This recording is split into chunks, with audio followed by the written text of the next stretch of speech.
Back to the JSFL. We're here with the Before Week 8 podcast, and we got some pretty good games. It was a really wacky week, if you ask me. But let's jump in right to the games then. On your first Thursday night football game, we had the trying to prove themselves New York businessmen go to Seattle to fight the Natives, and the Natives kind of destroyed them. Their offense was doing pretty well. I think there was an injury. I'm not sure if there's an injury or not, but yeah.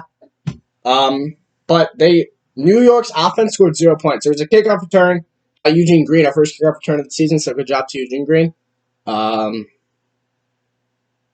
the first actual return touchdown of the season. There's actually two this week, but we'll get to that one later. The Bisman offense couldn't do anything. Gurnett had like 52 yards, not really good, or 60 yards maybe. But yeah, Seattle's defense shut down and showed us what they were able to do last season when they went 9-3. So yeah, Seattle went pretty well, and they did beat the businessmen. And the businessmen, that hurts because they've been trying to claw themselves up into a good team and to get their team in a good name in this league. But that one hurts, and just puts them back into that, show them or the division that they're in the East. Then on the on the 1 p.m. games, we had Musician at Wind.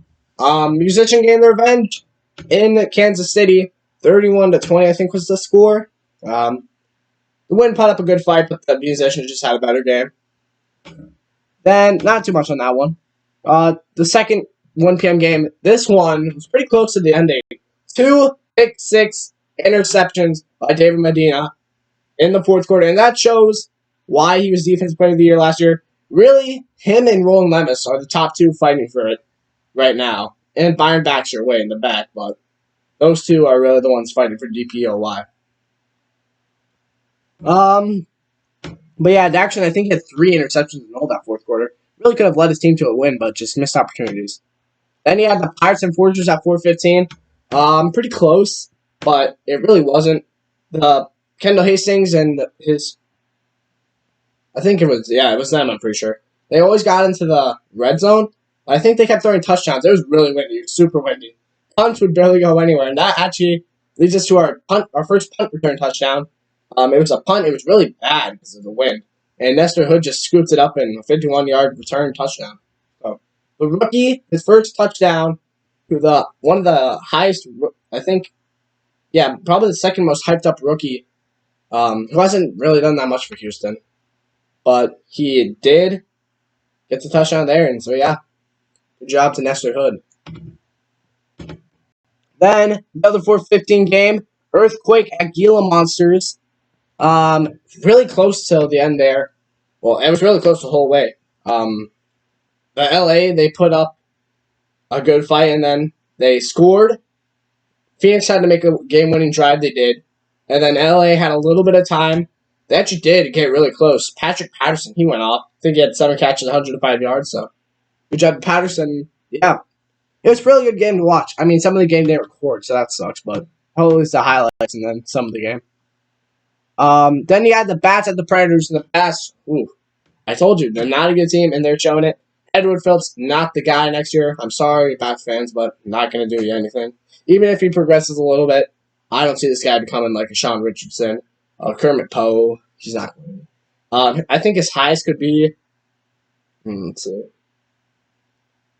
I don't know. I don't even know who I'd compare him to. His highest could probably be like Brian Tepps' rookie year. Highest, absolute ceiling for him. Brian Tepps did lead his team to a championship. Or maybe Warren Jones last year. I'd compare it to that. Not that great. Yeah, that's it. So that was the Week 7 recap. Now we go into the power rankings. And I'll tell you what I think. We only had one in 6 team, and that was the Cleveland Pirates at number 12. Let's see what I had to say about them. They did beat the Bats 2 weeks ago, but they kind of showed their true colors back again in Houston. They're pretty high in contention. I say them in Charlotte for relocation. Charlotte just needs to choke a few more games, and Cleveland to win a few. I do think Charlotte will get relocated, but I wouldn't be surprised if Cleveland did. It's between those two, to be honest. Houston's an underdog, but I don't know. Yeah. Then, I'll talk about their team a little bit. I think what this team could do, Oh, yeah, we can talk about free agents. Who's going to become free agent? Sorry, I forgot about that today. So, we're actually going to talk about that right now, yeah. Talk about what I think is going to happen in there. Cleveland. Their free agents are Emilio Jefferson, the fullback, Pablo Godwin, the backup tight end, Harry Webb, I think he's a guard, Joshua Todd, the defensive end, Al Macy, the defensive end, Don Pagan, the defensive end, Ben Mullins, an aging corner, Dustin Shelton, a good corner, Corey Banks and Wilfred Manning, their two safeties. So, who do I think they're going to keep? I think they're going to keep Dustin Shelton. I don't think Mullins is going to come back.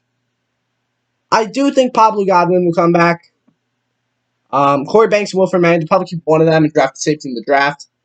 But all these other guys, I think they're gone. And then a guy they're probably going to draft. I mean, I like Hastings, and I think he had actually developed, so I think they're going to keep Hastings. Wide receiver's pretty good. Defense definitely needs to be the thing. I think it's going to be corner or safety they'll go with in the first pick.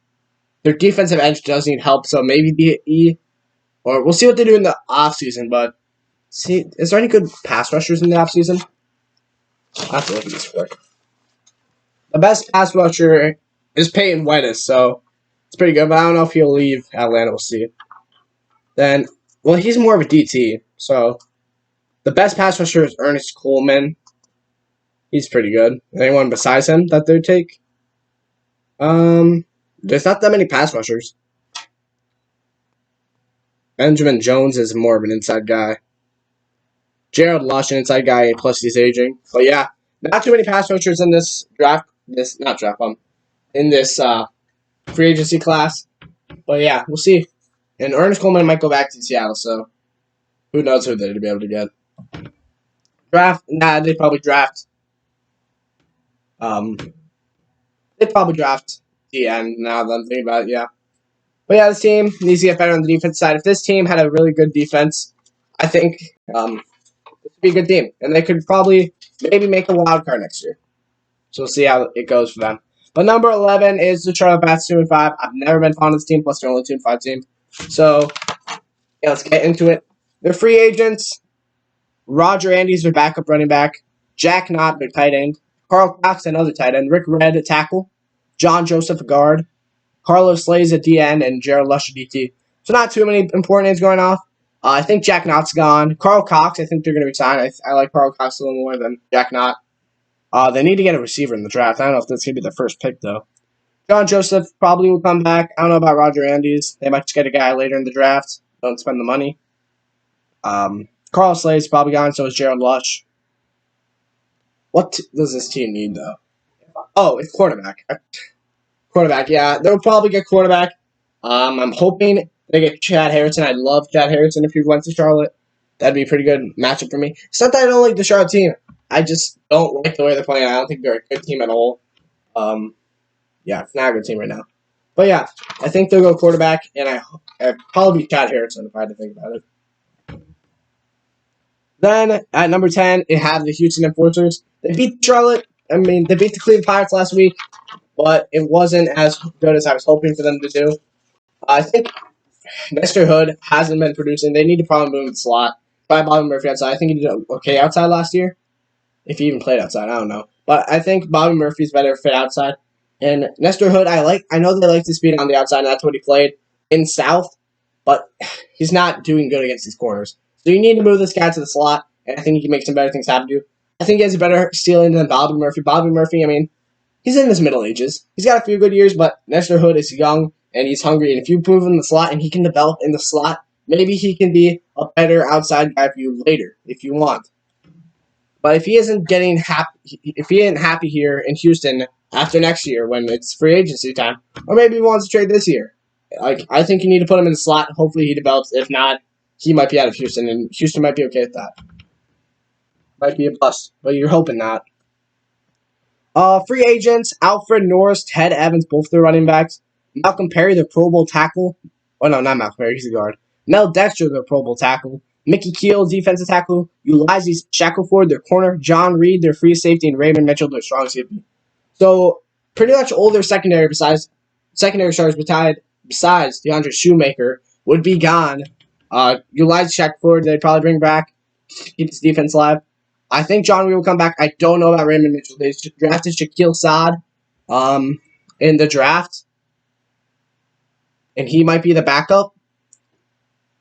I think he will, and I think Raymond Mitchell will be gone. Alfred Norris or Ted Edmonds, one of them is going to be gone, and I think it will be Evans. They like Norris more as the starter. He's got more carries, more broken tackles, more touchdowns, more yards. And the only thing Evans beats him in is receiving wise, but I think they like Norris a little more. And he's been there 2 years now, and Evans is his first year, so I think they'll keep him. Evans will probably be gone. I think Perry would come back and Dexter. Mickey Keel probably not, but yeah. So yeah, that's Houston. Number 9 on the power ranking is Atlanta Predators. They beat the Charlotte Bats, but I mean, it was an okay game. Wasn't their best game, but it's just Charlotte Bats. So they do sweep the Bats in the division. Hopefully that helps them. And they're trying to get into the wild card spot, but it's going to be a long ride. Let's look at the free agents. Trevor Cantor, the running back, he's gone. He's going to be a free agent. Eric Shady, I'd like to see them not draft. Eric Shady back. He's a really good tight end. Israel Kubert, he's getting older. I think they'll give him a short deal. Mitch Hazard, I don't think he'll come back. Neither will Nick Wentz. Payne Wettis, they're probably going to try to get back. Philip Bag, too. Andy Sandoval, I would say he'd probably come back. He might try to play elsewhere because he hasn't had too much production. Adam Karst, they're going to let him go. Josh Carls, they're probably going to try to get Josh Carls back even though his age. He's just their playmaker. So yeah. Yeah, I like that team. The defense is really good. They just need to build an offense around it. Warren Rocker's been doing okay, but I don't know. They've tried probably to get a running back for agency.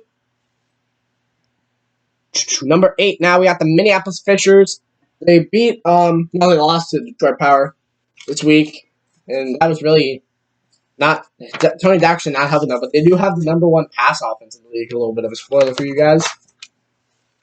But Daxton went from being one of the most, what's it called? I don't know, but not wowing quarterback with numbers. He had low touchdowns, low interceptions, but he threw a lot of each this week. He's got 8 touchdowns, 6 picks. He had 4-2 a couple weeks ago. But yeah, they're free agents. Wilbur Lamb, the wide receiver, Lowell Snyder, the tight end, Ramiro Murphy. I think he's a guard. Mitchell Phelps and Lawrence Freeman. Freeman, I think they'll keep him. I'm not sure. That's really a toss-up. I think they like him, but he hasn't been developing as quick as they wanted to. Mitchell Phelps, I think they'll keep. Ramiro Murphy might be gone. Wilbur Lamb, I think they'll keep him. Lowell Snyder might be gone. He hasn't got too much production. No touchdowns this season. He got yards, but nothing touchdowns show for it. So he might be unhappy with this situation. But I think they'll try to keep Lowell Snyder. Yeah, that's what I got from Minneapolis Fishers. Number 7, New York. They fall a little bit, but that is to the loss of not being able to do anything against a big dog team in Seattle. So let's look at their free agents. This is they have nothing to really worry about here. They have Evan Flats, their backup running back. Owen Falk, a wide receiver that's not even probably had a snap this year, besides maybe 1. Ken Jones, a guard, and Robbie Reed's a DT. So the defense stayed mostly the same, but you got a lot of free agents next year. Who they'll draft. They got drafted Corey Palmer, Nell Wagner. Stephon Lester. Those guys, all 3 rookies, will have contracts next year. I think they will keep Flats. They'll try to keep him. Falk will probably leave. Jones will probably stay, and Robbie Reeds will probably go.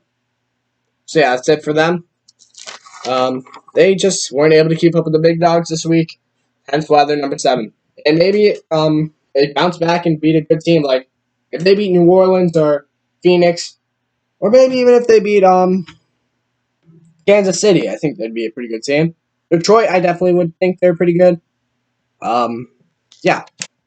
They just need to prove themselves to me. Number 6, I'd say, is the LA Earthquake. Pretty good game against Phoenix, who's a really good team. Division rival, but they held up to the very end where they couldn't make the game-winning drive. But let's look at the free agents. Bill Sanders, the 3rd-string running back. Matthew Walker. He's actually been pretty good, but he's aging, so who knows. Benjamin Jones, getting older, I believe. That's the older one, I think. Benjamin Jones, and then who else was their other defensive tackle? Steven Taylor. No, Benjamin Jones is the younger one. Yeah, Benjamin Jones is younger. He's actually pretty good. So I think they'll try to keep Benjamin Jones. I think Walker and Sanders will walk. Walker, I think he wants to win now, be that slot guy, and try before he gets on a practice squad or something. So I think he'll try to go to a team. I could see him going to Charlotte. But yeah, I don't think this team LA is built to win now. I mean, they have pretty good pieces, but they're still waiting for like rookies to develop. The offensive line is pretty garbage. Linebackers, they could be a lot better. Corners are aging, so yeah, he's probably not feeling too good about that, but yeah. LA could be a sloppier team as we get far down the road. Let's see if coaching gets right for them. Number 5 is the Kansas City Wind, losing against New Orleans. They're trying to sweep them, but now they lost, so can't have that in case it comes to a playoff situation. But let's look at the free agents. Joe Parker, the quarterback, couldn't snap it fast enough, so kind of lost him that, but he helped them. Tracy Davis, a good wide receiver. Thomas Wagner, Terry Neal, Edgar Johnson, one of the best guards in the game. Craig Snyder, Hulk Dugan, Eddie Stocks, Roland Murray, and Sean Martinez. A lot of good guys here. Tracy Davis, I think he will stay, be part of that great offense. He's pretty good in there, and I think he'll stay. Joe Park will leave, I'm pretty sure, unless they maybe sign him as a backup. I think he might stay. Who knows? 50-50. Thomas Wagner, that's tough because he does have a starting role, but would he want to go to a place where he could be a number 2 and not a slot guy? And I don't know. I think he will stay, but it'll be a hard decision. Terry Neal, I think they're going to try to keep. Same with Edgar Johnson, Snyder. Dugan will walk. Stocks might stay. He's a backup. Murray is probably going to stay unless they tank and get a guy like or a guy like maybe Francisco Stevenson or Brady Blackburn falls to them. Then I could see Murray leaving. Sean Martinez. He's a really big building block in what they're trying to do with that defense. And I think he's a loyal guy, so I think he'll stay, but I'm not for sure. Don't quote me on that. Then you got for number 4, you got Detroit, the Power. Let's see. They won against Minneapolis, really good in the fourth quarter. Dave Medina's a beast. John Richardson looking like the best quarterback of this year so far. And they're on a 4-game win streak, or a 3-game win streak. So that's pretty good. They got Steve Watts in free agency. He might go just because of how dominant Taylor Little is. And Steve Watts could be a starter on another team. So I think he'll go. Hugh Brooks.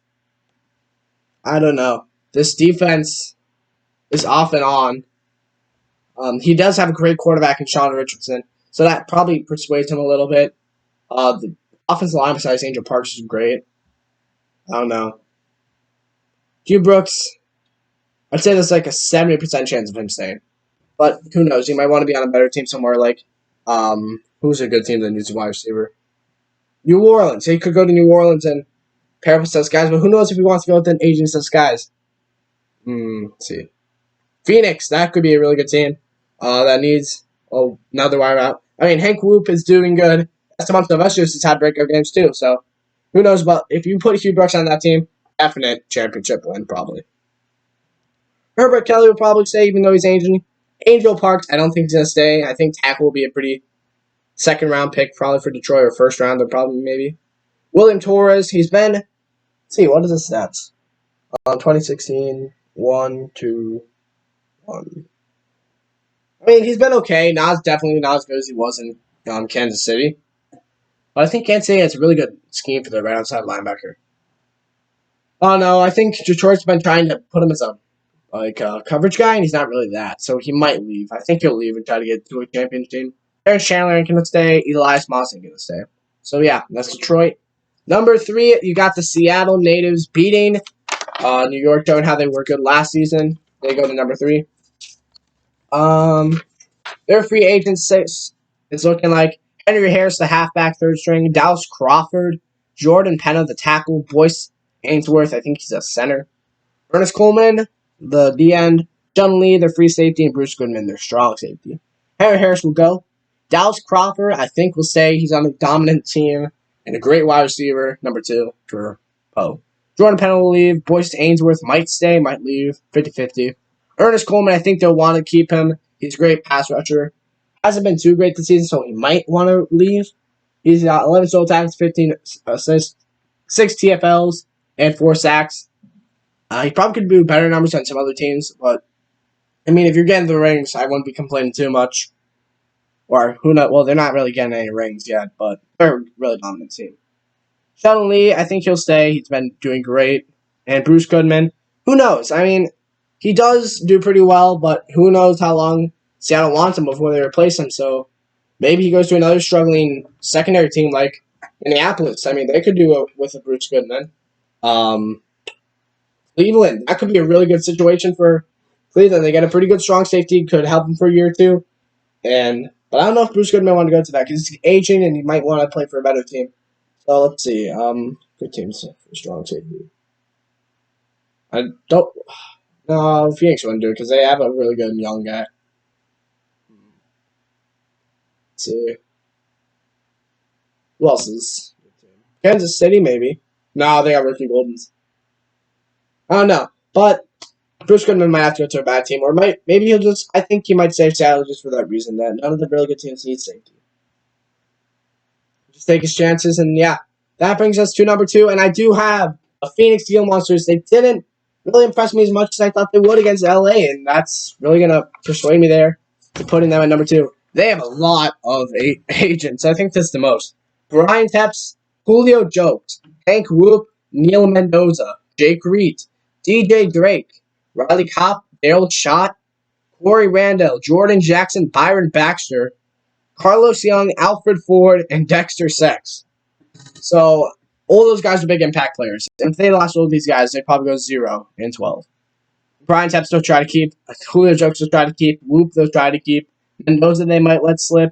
Reed they'll probably try to keep. Drake they'll keep. Kopp they'll probably split. Schott they'll probably keep. Randall they'll probably split.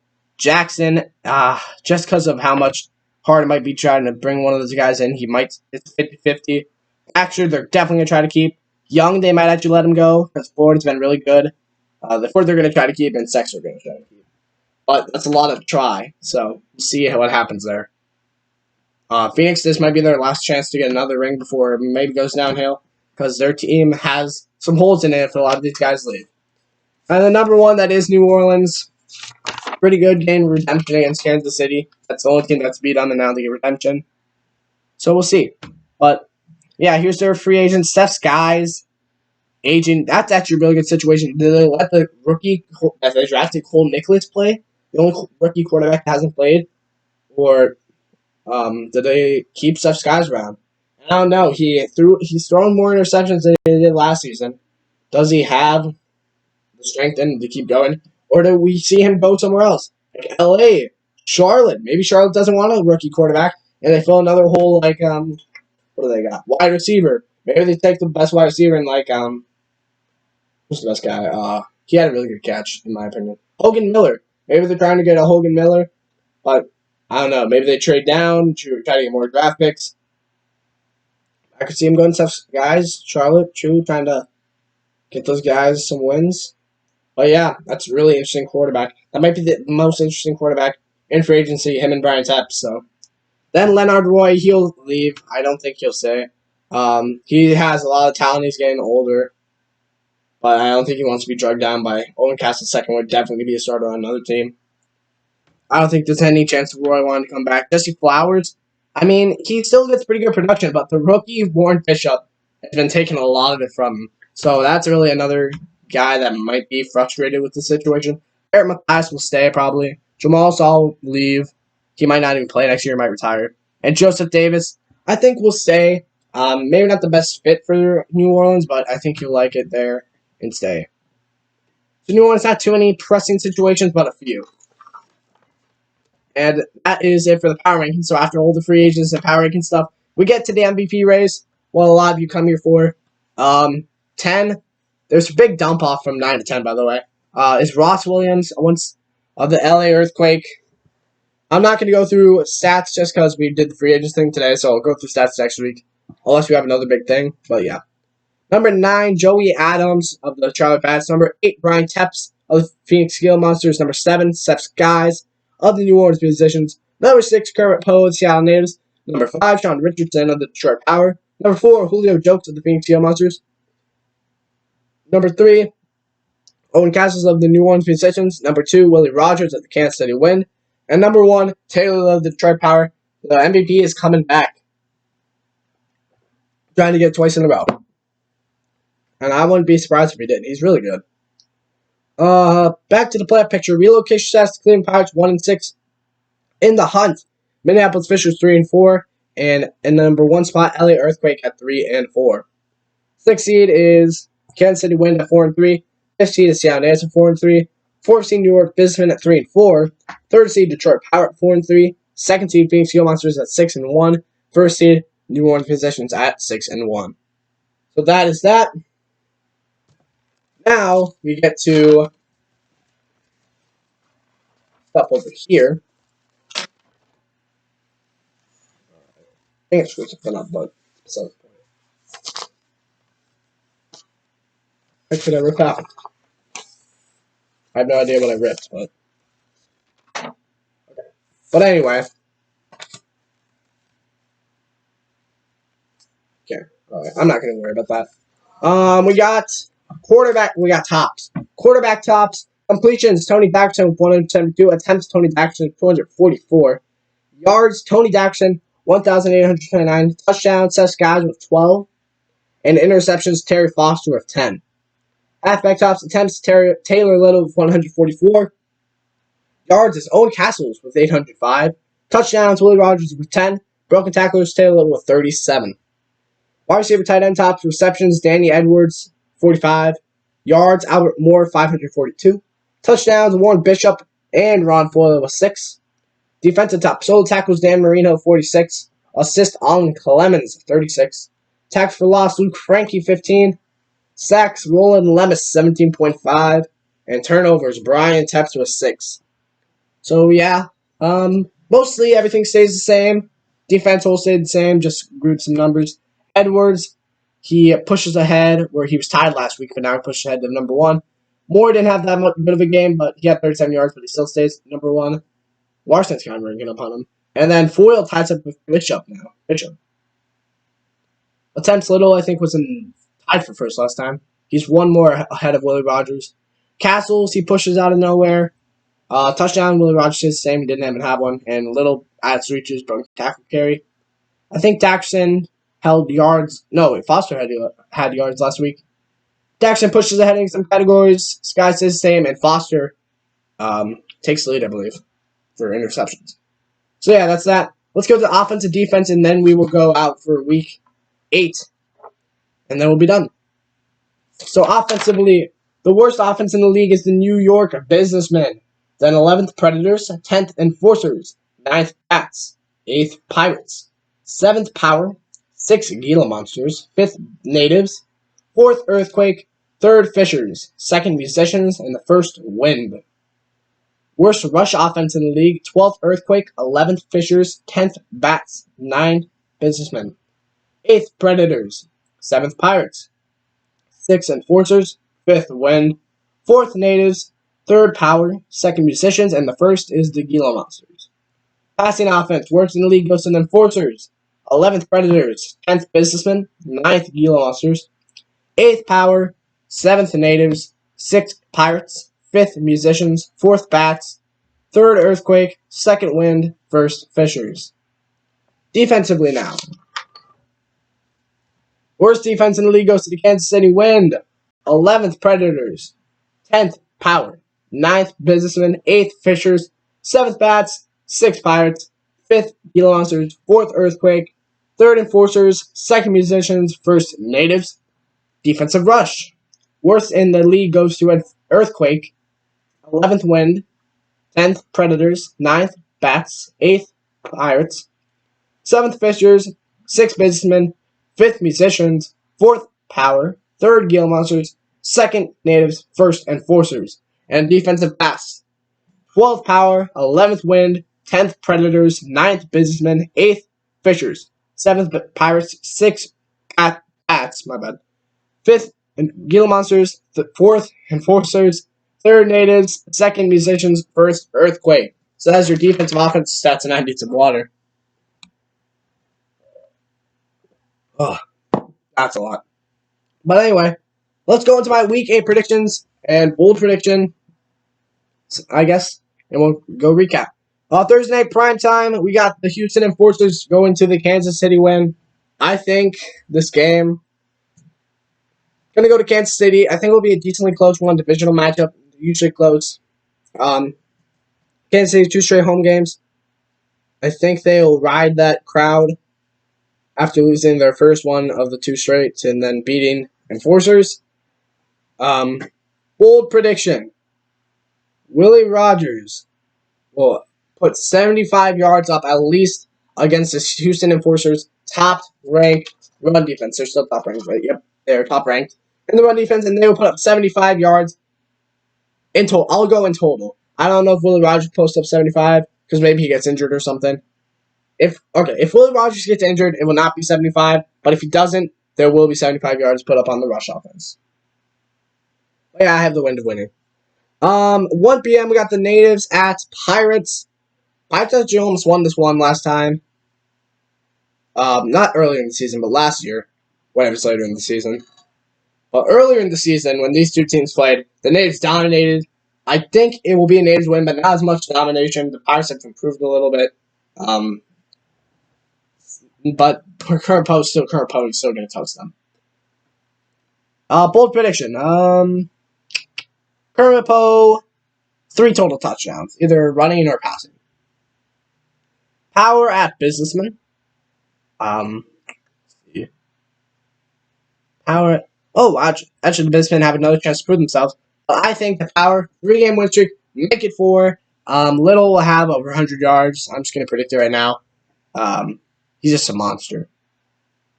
And yeah, I don't need to talk about that one too much. Gila Monsters that's to start the 4-15 games. You got a Gila Monster win here. I'm not going to talk about this one too much either. I think Taps bold prediction will have over 50 rush yards. Let's see somehow. Either over 50 rush yards or over 300 passing yards. That's my bold prediction. Predators at Earthquake. Ooh, this is actually a pretty good one. Good one. True. Predators. I have confidence in my team. I think I voted for the Predators last time and they actually won, so I was against the Bats. A little bit of a harder opponent. I think the Predators won a little more than the Earthquake. I think both these two teams are in the wild card spot. No, wait. Predators aren't even in the wild cards. In the hunt spot, I meant. Not in the wild card. So yeah, I think the Predators will win this one. Bold prediction, it will be a 7-point game or less. That one is my boldest of the week, probably. Who knows what's going to happen with these teams. And then the Monday night matchup, you got the Musicians at the Fishers. The Fishers, their second home game in a prime time this year. So, I think they won their last one. But, I don't know. This is, I would usually lean to the Musicians, but I think the Fishers could put up a fight. Gotta think about this. See, Owen Castle's been doing really good, and this Musicians' run defense is pretty good, too. And Ronald Hoskins has been hot. Musicians, I think, not even based off the quarterback battle, because that's what I was thinking about first, and it kind of got me thinking, well, these two probably are a little, Susskind is obviously better, but Tony Daxton could put up a fight. But then I thought of the run game, and I think Musicians' rush defense is a lot better than Minneapolis. Ronald Hoskins has been struggling. Castle's most yards in the league. So I think Castles will lead them to a game winner. Bold prediction, Castles over 90 yards. I think that even if he gets injured, I think that rush offense will have 90 yards because Leonard Roy is pretty good. So that is it for the Before Week 8 podcast. We're getting closer to the playoffs, and I'm excited, and I'm getting closer to the off season. Let's see what teams do. Oh, shoot, I forgot to talk about college. College, recap, we'll do a quick recap. I'll try to keep it under 5 minutes. Probably won't even be 5. Probably won't even be 3. But let's go. Got till 35. 38. But anyway, West at North. We'll start with that one first. Why not? Jerome Allen not doing good, and I'll actually tell you guys a little inside scoop. I heard that Allen is not going to be playing. It will be Lee Bridges starting for them on what would it be? Sunday night. Yeah, Sunday night football. That's always college. But yeah, Lee Bridges will be starting. If not, I've heard rumors of Jason Kidd maybe coming. He'll maybe have to be a starter, and some teams will get to look at him play. So yeah, that is pretty interesting. But Jerome Allen not doing good. West pretty good game. Alfred Riddle had an okay game. And then East at North. No, wait. East at South. That was the one. And Harrison looked okay. Mooney didn't look that good. I still think the best quarterback in that class is Chad Harrison. He didn't look great, but it didn't look terrible either. Had some good throws, had some bad ones, but he got it done. His team won. And yeah, so that's pretty much it for the college. Only took me like a minute and 10 seconds. So I will see you guys on week 8 when we have the Houston Enforcers going to Kansas City. See you guys there. Oh, hold on, my bad. The reason I'm not doing America's Game of the Week anymore. It's too much, and I would like to keep having excitement when I do these, so I'm not doing America's Game of the Week anymore. It will all the Sunday games besides college will be commentated by Madden. But I'll see you guys on Thursday night.